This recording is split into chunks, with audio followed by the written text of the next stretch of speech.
Hi, Kelly Tobey here, and today I wanted to talk about the theme of anger. This is an area that probably affects every one of us in our lives, either dealing with our own relationship with anger or dealing with people around us that we care about that are carrying anger in various ways. And there's a tendency sometimes for anger to have a really bad reputation because of the way that the energy has been used, or misused, I should say. And there's two basic things that can happen with anger if we don't know how to be clean with our anger. And one is to suppress anger, push it down, and try to tell ourselves or convince ourselves that we don't have any anger. And the other thing is to take the anger and project it out at others or at situations, so to kind of spew that anger out in a way that can be destructive. And so if we've been exposed to either of those styles of anger, perhaps in our upbringing or around people that we've been in contact with, it can add to this idea that anger is a very difficult thing to deal with and to be around, and there can be a tendency to want to eliminate it out of our lives. What I would suggest is that there's actually a healthy way for us to be with anger, and that we can befriend our anger and own it. What I would suggest is that at its purest form, anger is just powerful energy that's coming up and coming into us to remind us that we have a choice in our life. Is one of the things that tends to set off anger, that's at the base of anger. If it's followed back to its roots, anger is typically created in some situation where we felt disconnected from choice, so we felt a victim of some kind of situation.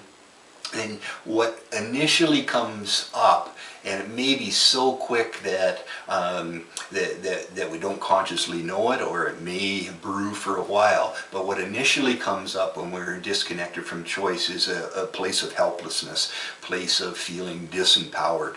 And so life wants to come up and remind us that we do have power. This is a free will zone. We get to make choices in our life. We don't have the choice of controlling outside situations of what's going on, but we always have the choice of response to whatever situations we're dealing with. So once we can identify the place where we got disconnected from choice and felt victimized,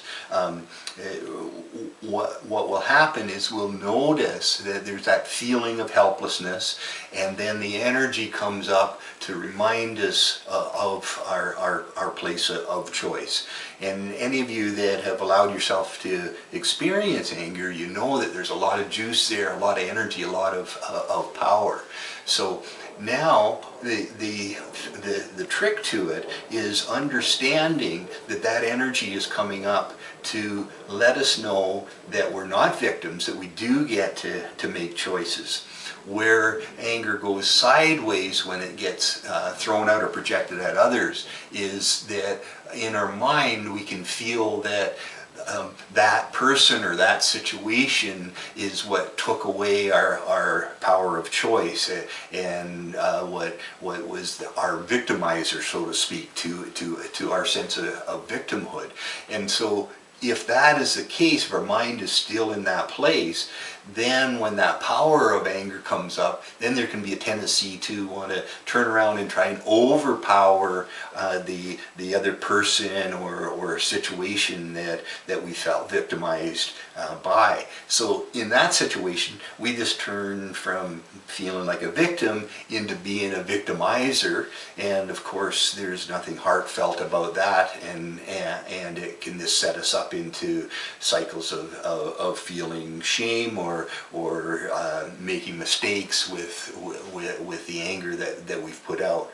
So again, the key is when that energy comes up is to look at where was I disconnected from choice, And then once I've understood that, then I can make a new choice and realize that I do get to respond in whatever way is appropriate to that situation.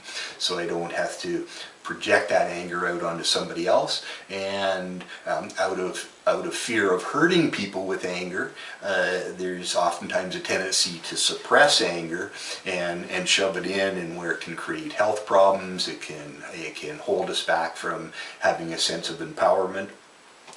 And so we want to, or I would suggest that it's healthy for us to build a good relationship with anger, so we feel empowered. We can make boundaries when we need to. We don't have to collapse around other people that may be carrying anger, because if we're not in touch with our own place of empowerment with anger, there can be a great fear around other people that are using anger as a tool to project, or coming over the top, or being aggressive with the anger. So if we're in touch with our own power, we can make boundaries around that. We can say no to that, rather than collapsing and withdrawing.